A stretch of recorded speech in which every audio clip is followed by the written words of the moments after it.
मोहनदास करमचंद गांधी, इंदिरा गांधी और राजीव गांधी की हत्या पर आज भी चर्चा होती है। इन हत्याओं के जरिए आज भी लेफ्ट, लिबरल और जिहादी गैंग अपना स्कोर सेटल करने की कोशिश करता है। लेकिन आज मैं आपको बताऊंगा कि इस देश में राजनीतिक हत्याओं के सिर्फ ये ही 3 षड्यंत्र नहीं थे। इस देश के कई बड़े नेताओं के खिलाफ भी मौत की साजिश रची गई है। ऐसी एक साजिश लौह पुरुष सरदार वल्लभ भाई पटेल के खिलाफ भी रची गई थी। जी हां, सरदार पटेल की हत्या की न केवल साजिश रची गई थी, बल्कि उन पर गोलियां बरसाकर उनकी जान लेने की भी कोशिश हुई थी।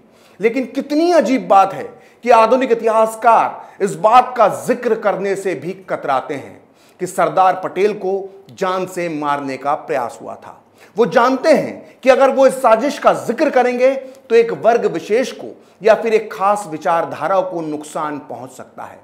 लेकिन आज सच सामने आएगा। आज खरी बात में हम तथ्यों, तर्कों और सबूतों के साथ बताएंगे कि आजादी के ठीक बाद कुछ कट्टरपंथी मुसलमानों ने सरदार पटेल को किस तरह से जान से मारने की कोशिश की थी। तो बिना देर किए बेनकाब करते हैं इस साजिश को। जैसा कि मैंने आपको अपने पिछले वीडियोस में बताया था कि किस तरह से आजादी के बाद यह खबर आई थी कि पाकिस्तान परस्त कुछ कट्टरपंथी मुसलमान बगावत कर दिल्ली पर कब्जा करने का प्लान बना रहे थे।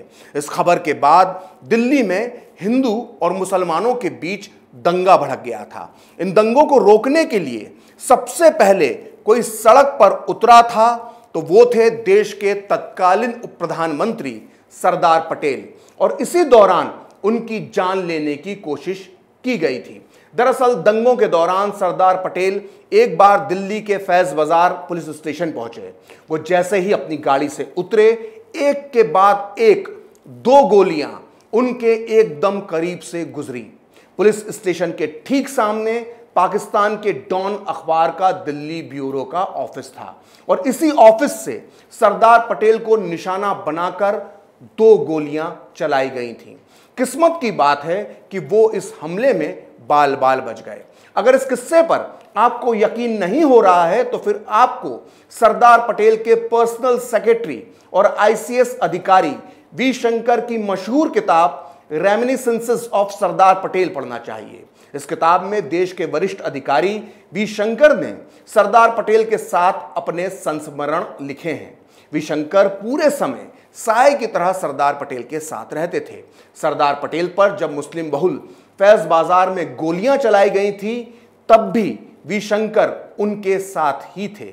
वी शंकर अपनी किताब के पेज नंबर 110 पर इस पूरी घटना का कुछ इस तरह से वर्णन करते हैं।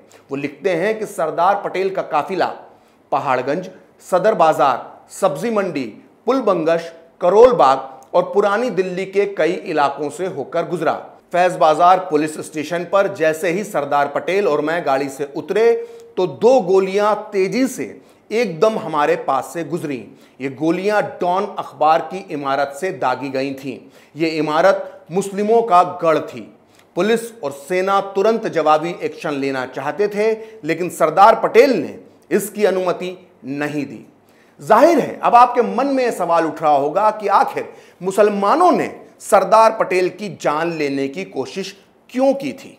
दरअसल इसके पीछे थी वो नफरत जो मुसलमान सरदार पटेल से करते थे।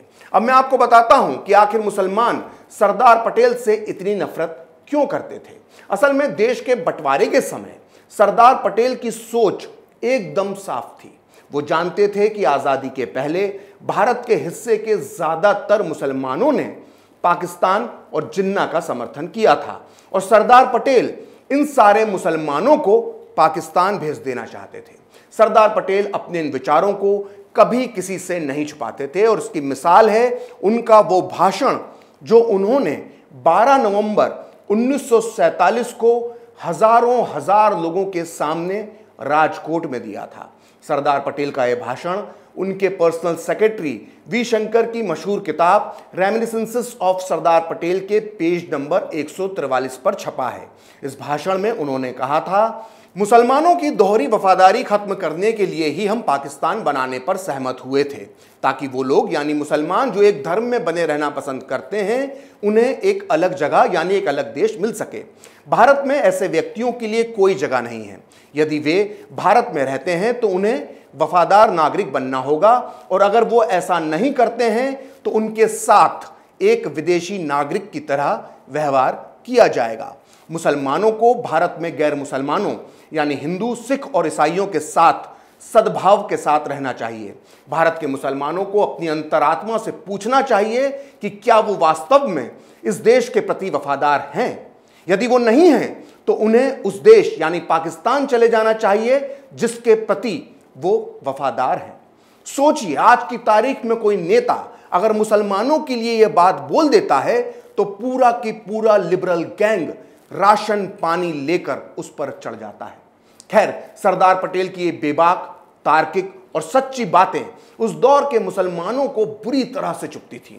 वो अपने गिरेबान में झांकने के बजाय सरदार पटेल को अपना दुश्मन समझने लगे थे। अगर आपको लगता है कि ये बात मैं अपने मन से कह रहा हूं या फिर ये सिर्फ मेरा खुद का आकलन है तो आप गलत हैं।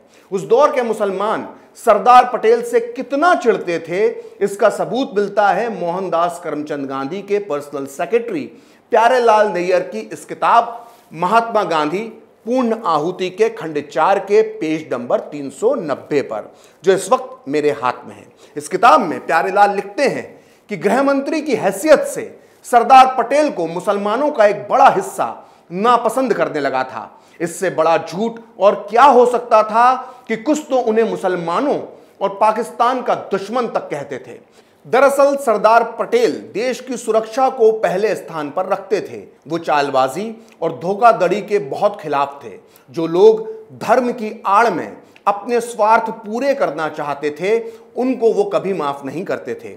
गांधी जी की तरह वो मूर्खों या हट धर्मियों को खुशी से बर्दाश्त नहीं करते थे। तो सुना आपने, प्यारेलाल नैयर ने कहा था कि सरदार पटेल गांधी की तरह मूर्खों और जिद्दियों को बर्दाश्त नहीं करते थे। आप खुद ही समझ सकते हैं कि प्यारेलाल किसे मूर्ख और जिद्दी कह रहे हैं। खैर, मुसलमानों को सरदार पटेल से इतनी नफरत थी कि उन्हें जब भी मौका मिलता था वो गांधी और नेहरू के सामने उनकी चुगली करने लगते थे।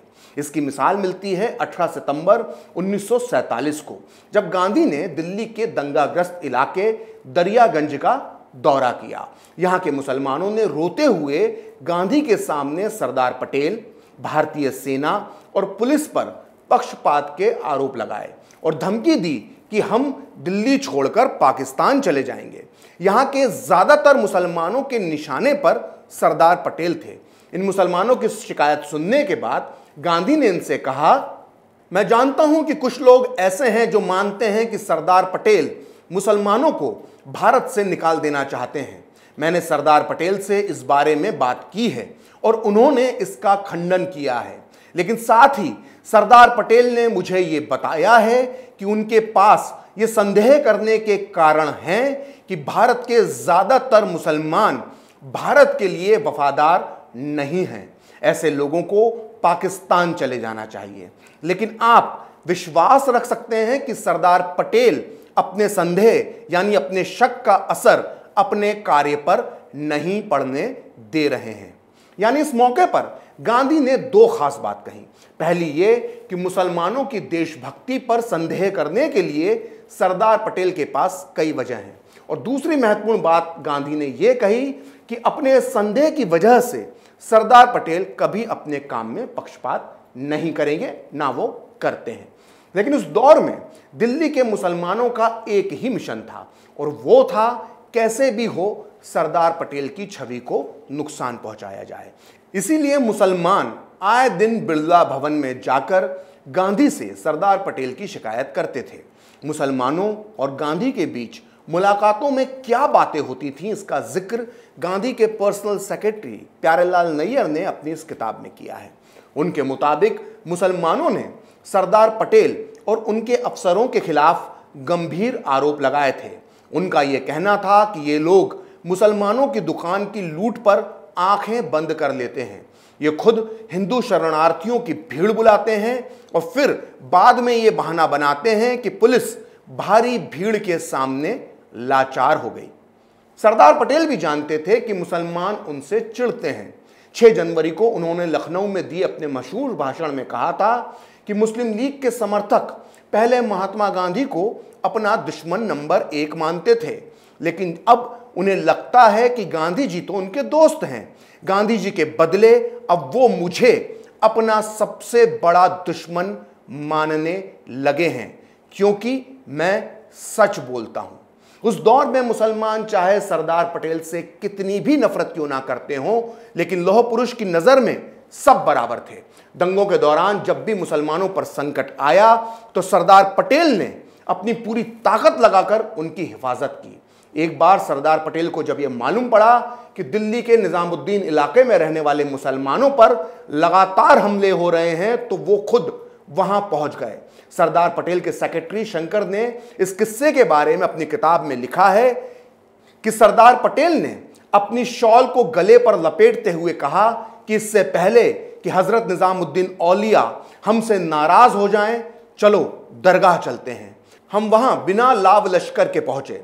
सरदार ने 45 मिनट वहां बिताए। पवित्र स्थान के आसपास वो घूमे, निजामुद्दीन औलिया की दरगाह पर सर नवाया और लोगों से बातचीत की। सरदार पटेल ने इलाके के पुलिस अधिकारी को चेतावनी देते हुए कहा कि अगर यहां कुछ भी गड़बड़ हुई तो तुम इसके लिए जिम्मेदार होगे। वी शंकर के मुताबिक सरदार पटेल के इस दौरे की वजह से ही दिल्ली की निजामुद्दीन औलिया की पवित्र दरगाह और वहां रहने वाले सैकड़ों मुस्लिम परिवार बच गए। लेकिन इतना सब करने के बाद भी कुछ कट्टरपंथी मुसलमानों ने गोली दागकर सरदार पटेल की जान लेने की कोशिश की थी। सोचिए, इसके बाद भी इतनी बड़ी घटना पर कभी कोई चर्चा नहीं करता। हमें और आपको बार बार सिर्फ इतना ही बताया जाता है कि सरदार पटेल ने कभी आरएसएस पर बैन लगाया था, लेकिन कोई ये नहीं बताता कि पाकिस्तान परस्त कट्टरपंथी जिहादी मुसलमानों के बारे में सरदार पटेल क्या सोचते थे। खरी बात की सीरीज में हम इसी बात की आगे पड़ताल करेंगे कि आखिर मुसलमानों को लेकर सरदार पटेल के विचार क्या थे। फिलहाल खरी बात प्रखर के साथ में इतना ही। आप चाहें तो मुझसे जुड़ने के लिए मेरे फेसबुक पेज प्रखर श्री 78 को लाइक कर सकते हैं, और अगर ट्विटर पर आप मुझसे जुड़ना चाहते हैं तो मेरा ट्विटर हैंडल है प्रखर श्री 78। अगर आपको वीडियो पसंद आया तो इसे लाइक करें, शेयर करें और कैपिटल टीवी को सब्सक्राइब करें। नमस्कार।